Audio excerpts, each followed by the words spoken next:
नमस्कार फ्रेंड्स, कैसे हैं आप सब। आशा करती हूँ सभी बहुत अच्छे होंगे। मैं पूजा वेलकम करती हूँ आपका आपके अपने यूट्यूब चैनल अंकित वास्तु ज्ञान में। फ्रेंड्स, कार्तिक पूर्णिमा के दिन गंगा स्नान और गंगा दीपदान का बहुत अधिक महत्व होता है। ऐसा माना जाता है कि कार्तिक पूर्णिमा के दिन देवता भी इस दिन पृथ्वी पर आकर गंगा स्नान करते हैं। लेकिन फ्रेंड्स, आजकल की बिजी लाइफ के चक्कर में हम लोग गंगा जी के तट पर जाकर गंगा स्नान नहीं कर पाते हैं। तो फ्रेंड्स, आप लोग बिल्कुल टेंशन मत लीजिए। घर पर ही आप लोग गंगा स्नान और गंगा दीपदान साथ ही गंगा जी का पूजन कर सकते हैं। आपको सिर्फ इतना करना है कि कार्तिक पूर्णिमा के दिन सुबह जब आप स्नान करने जाएं तो अपने नहाने के पानी में कुछ गंगाजल मिला लें, क्योंकि ऐसा माना जाता है जिस पानी में भी गंगाजल मिल जाता है वो पानी शुद्ध हो जाता है, पवित्र हो जाता है। फ्रेंड्स, और घर पर दीपदान यानी कि गंगा दीपदान किस प्रकार करना है, गंगा जी का पूजन किस तरह करना है, वो मैं आपको इस वीडियो के माध्यम से बताने जा रही हूँ। कैसे माँ गंगा को आप अपने घर अवतरित कर सकते हैं, उनका आवाहन किस प्रकार करना है, क्योंकि सही विधि से गंगा दीपदान और गंगा जी का पूजन किया जाए तभी हमें फलों की प्राप्ति होती है। तो फ्रेंड्स, पुण्य फलों की प्राप्ति के लिए आपको अपने घर में किसी जगह को शुद्ध कर लेना है। आप चाहे तो ईशान कोण ले सकते हैं या पूर्व उत्तर की दिशा ले सकते हैं, पूर्व दिशा ले सकते हैं। फ्रेंड्स, गंगा जी को अपने घर में अवतरित करने के लिए आपको अपने घर में जगह को साफ कर लेना है, या फिर आप चाहें तो किसी स्वच्छ वस्त्र को बिछाकर भी गंगा जी को अवतरित कर सकते हैं। मैंने एक स्वास्तिक का चिन्ह बनाया है। आप चाहें तो इसे गेरू से लीपकर उसके ऊपर रंगोली बना सकते हैं, या फिर आप चाहें तो स्वास्तिक बना सकते हैं, आप चाहें तो अष्टदल कमल बना सकते हैं। जो भी आपका आसानी से बन पाए वो आप इसमें बना सकते हैं, क्योंकि गंगा जी को हम खाली जगह पर अवतरित नहीं करते हैं, जगह का शुद्धिकरण करके ही उसका अवतरण किया जाता है। आप चाहें तो गंगा जी को अवतरित करने के लिए इस प्रकार से नीचे पीपल के पत्ते रख सकते हैं, अशोक के पत्ते रख सकते हैं, या फिर आम के पत्ते रख सकते हैं। इन पत्तों को बहुत ही शुभ माना जाता है, हर पूजा में इन पत्तों को रखा जाता है। फ्रेंड्स, उसके बाद आपको शुद्ध पात्र लेना है। पात्र आप इस साइज का लें कि उसमें आप कम से कम 5 दीपदान कर सके। आप चाहे तो बड़ी परात ले लें, बड़ी थाली ले लें, या फिर आपके पास टब है तो आप टब भी ले सकते हैं। आपको खुला बर्तन लेना है, बर्तन शुद्ध हो इस बात का विशेष रूप से ध्यान रखें। पात्र को आप रोली, अष्टगंध और अक्षत से तिलक कर लें, उसका शुद्धिकरण कर लें, गंगा जल के उस पे छींटे लगा लें। फ्रेंड्स, आप चाहें तो कुमकुम, हल्दी, अष्टगंध, अक्षत से तिलक कर सकते हैं, या फिर आप सिंदूर और चावल से भी तिलक कर सकते हैं। ध्यान रहे कि चावल में हमेशा साबुत चावल का उपयोग किया जाता है, जिन्हें हम अक्षत कहते हैं। इससे हम अपने गंगा जी को अवतरित करने के लिए पात्र को सुंदर बना सकते हैं, साथ ही इसमें तिलक हो जाता है। तो फ्रेंड्स, तिलक जरूर करना है पात्र पर। फ्रेंड्स, अब हमें गंगा जी के बहुत ही सूक्ष्म रूप को अपने लिए अवतरित कर रहे हैं। जिस प्रकार माँ गंगा बहती रहती हैं और उसमें दीपदान किया जाता है, गंगा जी का पूजन किया जाता है, उसी प्रकार हम इस पात्र में अपने दीपदान करने के लिए सूक्ष्म रूप में गंगा को अवतरित करेंगे, ताकि हम इसमें गंगा जी का पूजन कर सकें। तो फ्रेंड्स, आप इसमें कुछ गंगा जल मिला लीजिए और कुछ शुद्ध जल मिला लीजिए। अगर आपके पास गंगा जल अधिक मात्रा में है तो आप पूरा गंगा जल पात्र में भर सकते हैं। उसके बाद आपको इसमें फूल डालने हैं, अपनी गंगा जी को सुंदर बनाना है।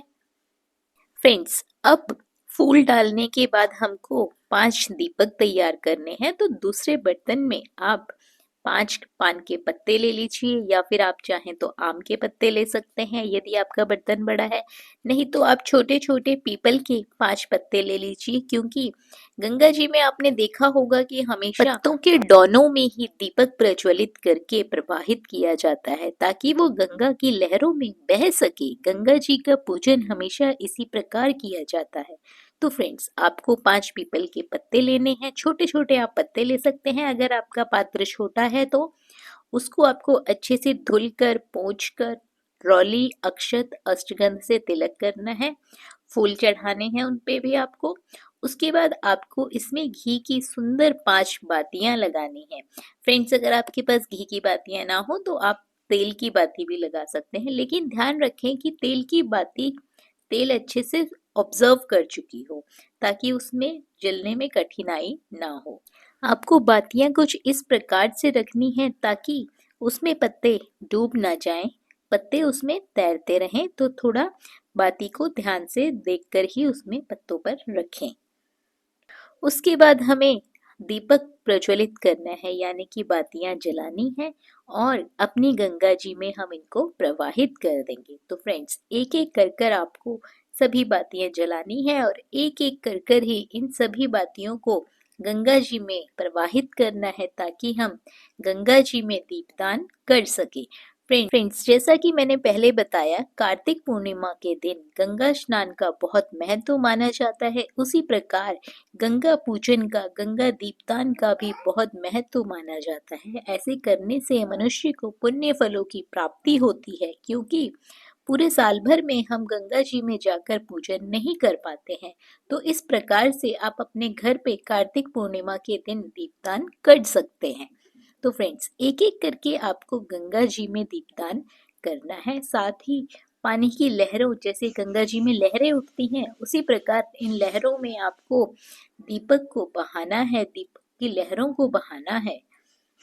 बहुत ही प्रेम पूर्वक, श्रद्धा भाव से, भक्ति भाव से दोनों हाथ जोड़ते हुए माँ गंगा जी का ध्यान करते हुए इन दीपक को पानी में बहाएं। साथ ही उसके बाद हमें गंगा जी का पूजन करना है। आप इसमें भोग लगा सकते हैं। भोग में आपके पास मिश्री, गुड़, बताशे, मिठाई, जो आपके पास आसानी से उपलब्ध हो उस चीज का आप गंगा माता को भोग लगा सकते हैं।